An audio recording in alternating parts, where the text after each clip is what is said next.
Lesson number 12. Hitchhiking across the Sahara.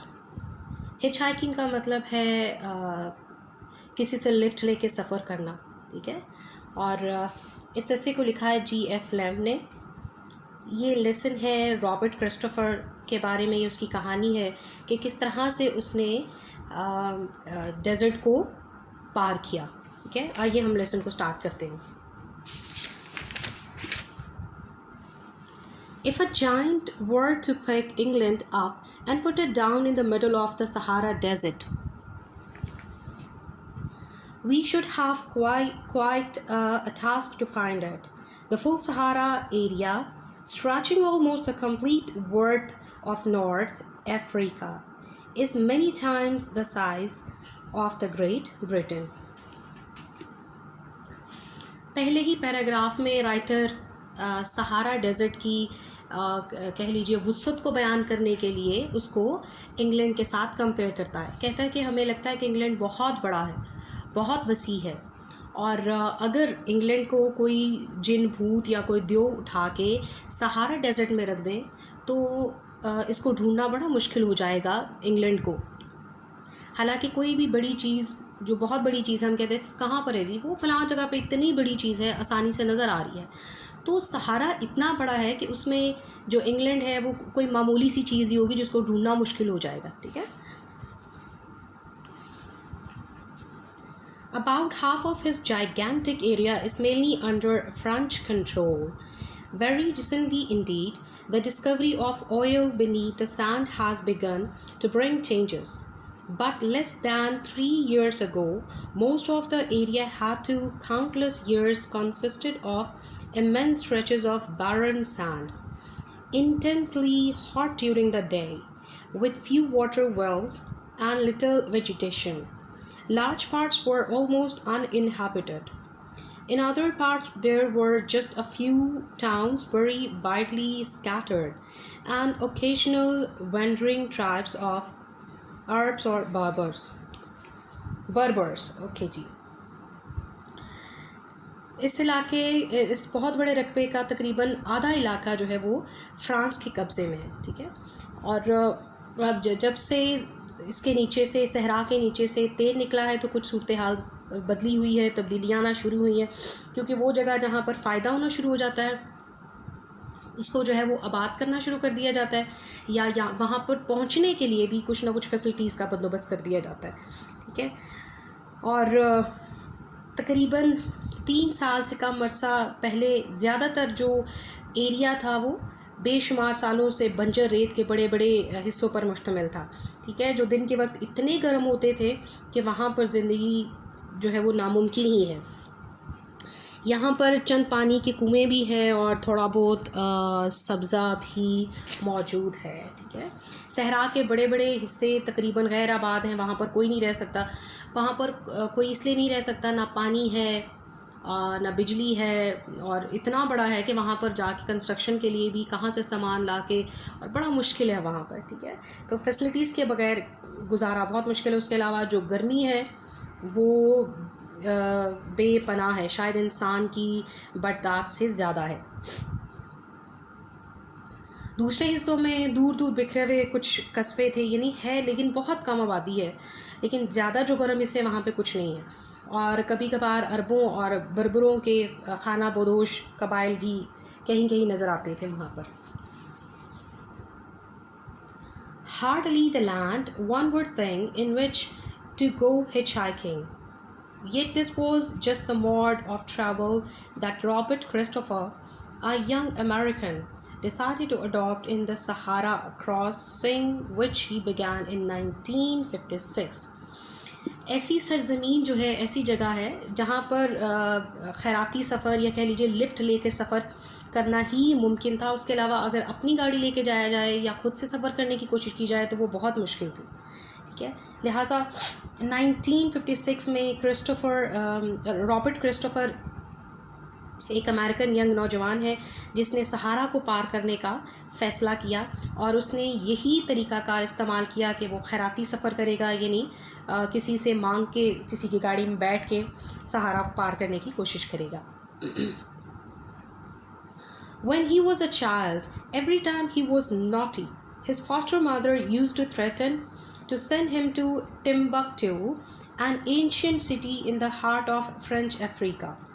Instead of alarming him, the idea aroused in him a keen desire to see this distant place. Christopher जो है वो बचपन में बहुत शरारती हुआ करता था और उसकी सुतेली माँ उसको डराने धमकाने के लिए कहा करती थी कि तुम अगर शरारतें नहीं छोड़ोगे तो मैं तुम्हें टिम्बकटू भेज दूँगी।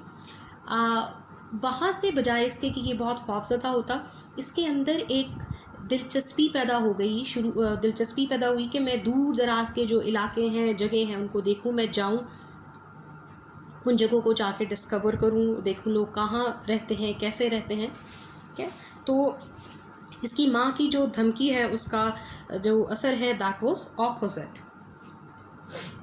By the time he was a young man,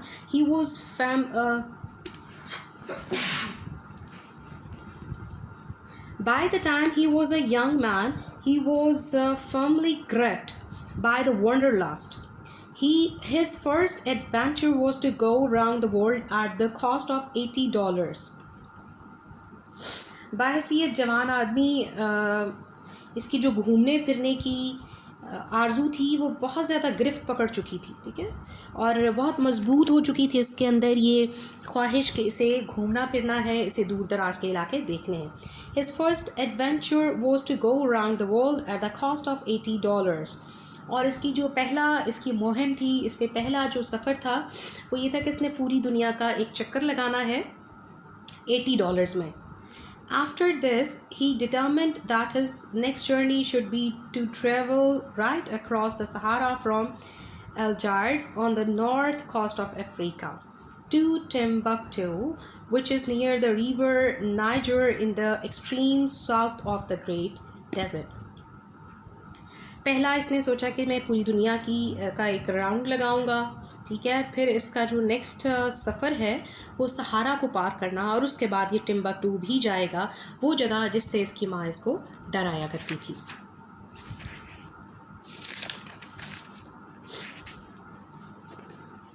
The Trans-Sahara journey began at a little town named Bosada.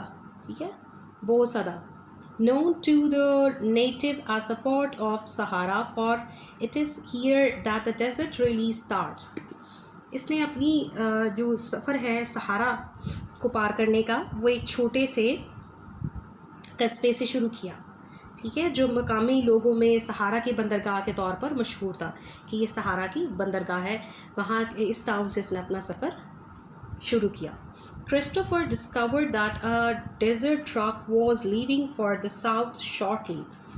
Christopher को पता चला कि थोड़ी ही देर में एक ट्रक जो है वो सहारा के लिए निकल रहा है। And he arranged with the driver to be given a lift as far as it went.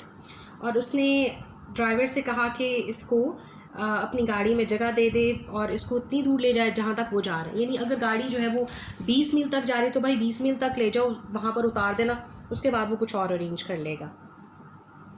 The conditions were agonising.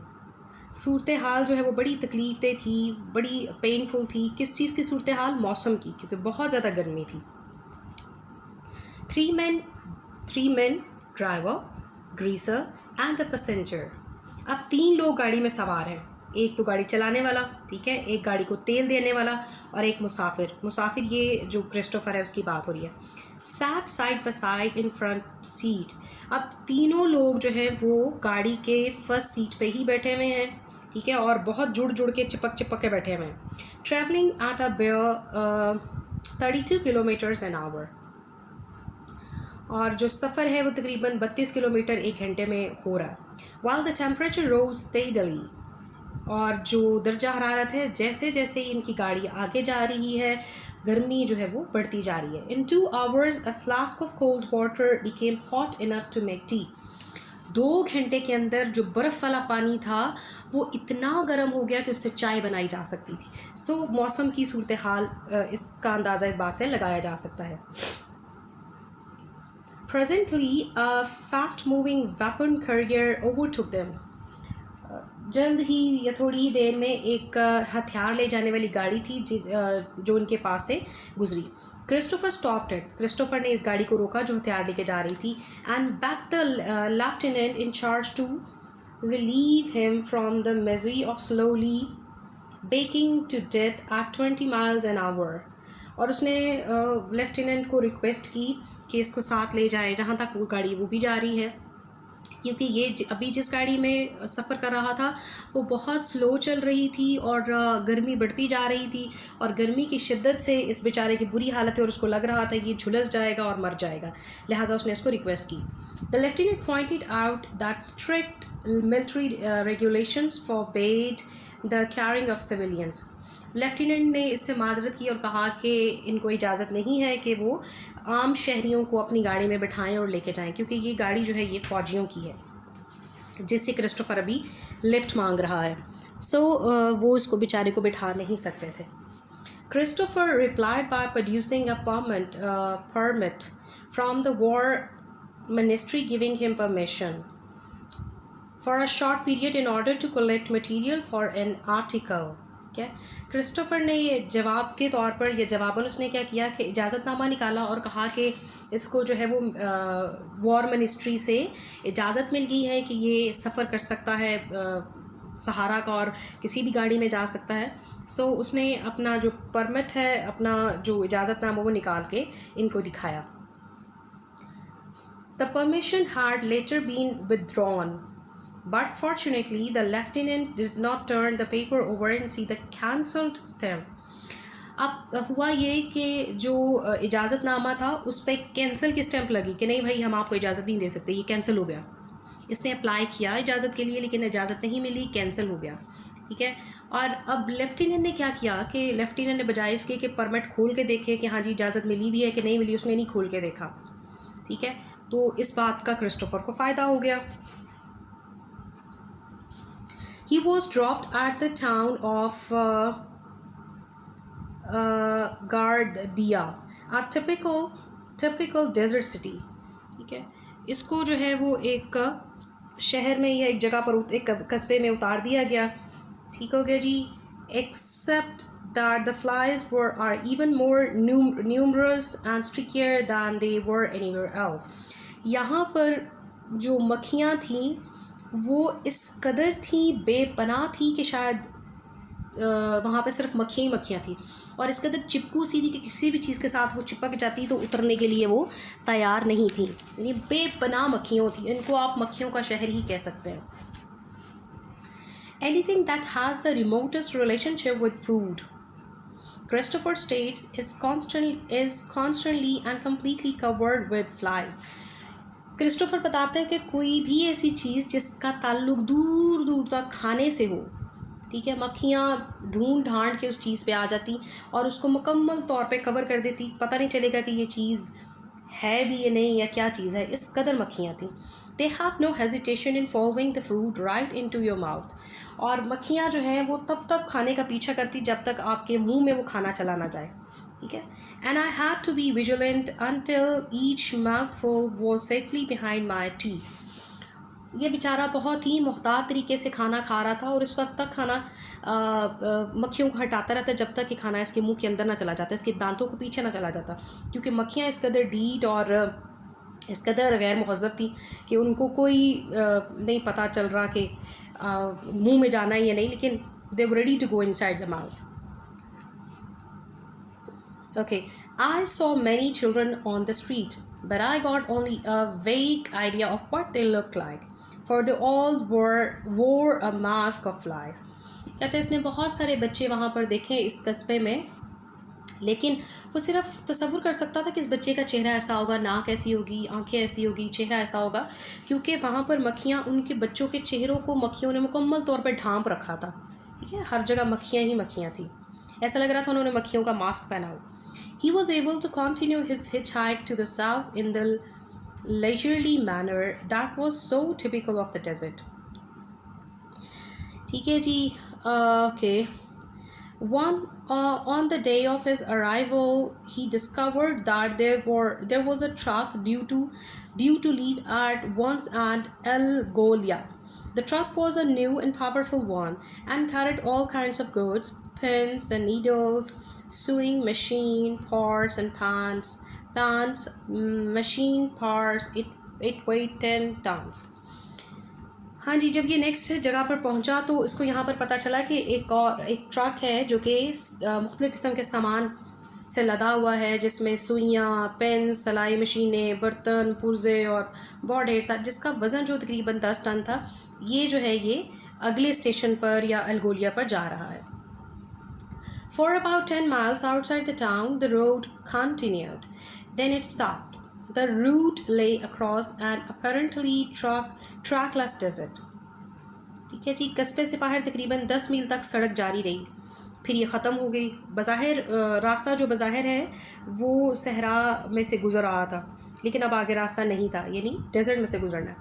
Nonetheless, the driver named hanged out picked his way with uncanny skill. It was difficult traveling. अब जो driver है वो बड़ा ही expert है, उसने गैर मामूली तरीके से अपना रास्ता बनाना शुरू कर दिया डेजर्ट के अंदर से, ताकि वो यहाँ से निकल सके। It was difficult traveling. बड़ा मुश्किल सफ़र था ये। At times the sand became too soft to bear the weight of the heavy truck. अब कभी कभार जो रेत है, क्योंकि सड़क तो ख़त्म हो गई, अब उनको रेत पे से गुजरना है, तो रेत कभी कभार इतनी भारी भारी सी हो जाती थी, और या इसके लिए जितनी सॉफ्ट कि ट्रक उसके अंदर धंसता चला जाता और समझ नहीं आती थी कि ट्रक अब बाहर कैसे निकलेगा। It was then necessary to stop at once. फिर ज़रूरी हो जाता कि एक दफ़ा रुक जाया जाए, क्योंकि अगर ट्रक धंस गया तो ट्रक, इतने वज़न वाला ट्रक जो है उसको निकालना भी एक मुसीबत बन जाएगी। If the wheels had been allowed to spin, they would have dug themselves deeper. अगर व्हील्स को घुमाया जाए कि जी ये यहाँ से ज़ोर लगा के गाड़ी को निकाला जाए, तो जितना ज़्यादा गाड़ी ज़ोर लगाएगी उतना ही ज़्यादा वो रेत के अंदर धंसती चली जाएगी। सो यहाँ पर ट्रैवलिंग करना, गाड़ी में ट्रैवलिंग करना इंतहाई मुश्किल था। 10-foot strips of steel mesh were dragged from the truck and placed together to make a runway for the wheels to bite on as the truck moved. When it reached harder ground, the strips were collected up and dragged forward to the waiting truck. Christopher performed useless service in helping the greaser with the operation. With this operation. अब क्या होता था कि उनके पास बड़े बड़े steel के फट्टे टाइप आप कह लीजिए, ठीक है, बड़े बड़े प्लैंक्स से थे, और जहाँ पर गाड़ी फंसने का ज़्यादा अंदेशा होता है या प्रॉब्लम होती, तो क्रिस्टोफर और जो दूसरा शख्स है गाड़ी को तेल देने वाला, वो दोनों बाहर निकल आते और वो जो पट्टियाँ थीं वो बिछा देते ताकि गाड़ी उनके ऊपर से आसानी से गुज़र सके। अब गाड़ी गुजर गई, जहाँ पर रास्ता थोड़ा सख्त आता था तो वो फटियाँ वहाँ से इकट्ठी कर लेती थे।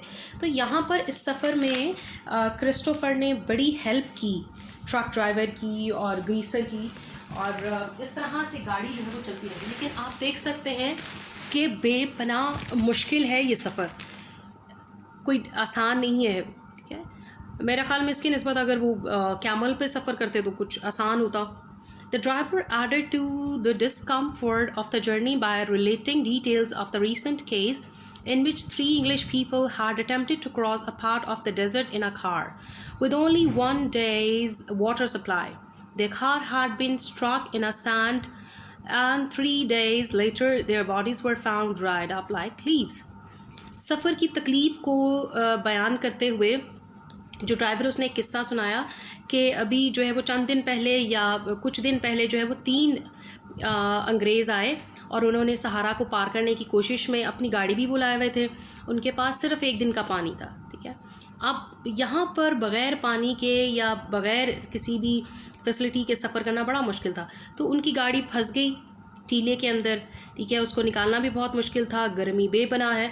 तो क्या हुआ कि जब उनको ढूंढा गया तो उनके जिस्म जो है वो ऐसे थे जैसे बिल्कुल सूखे हुए पत्तों की तरह थे।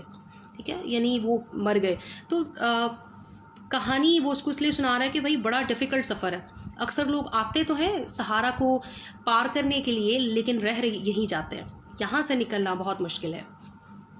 They had drained the radiator in their desperate thirst, and one of them tried to drain the oil from the crankcase.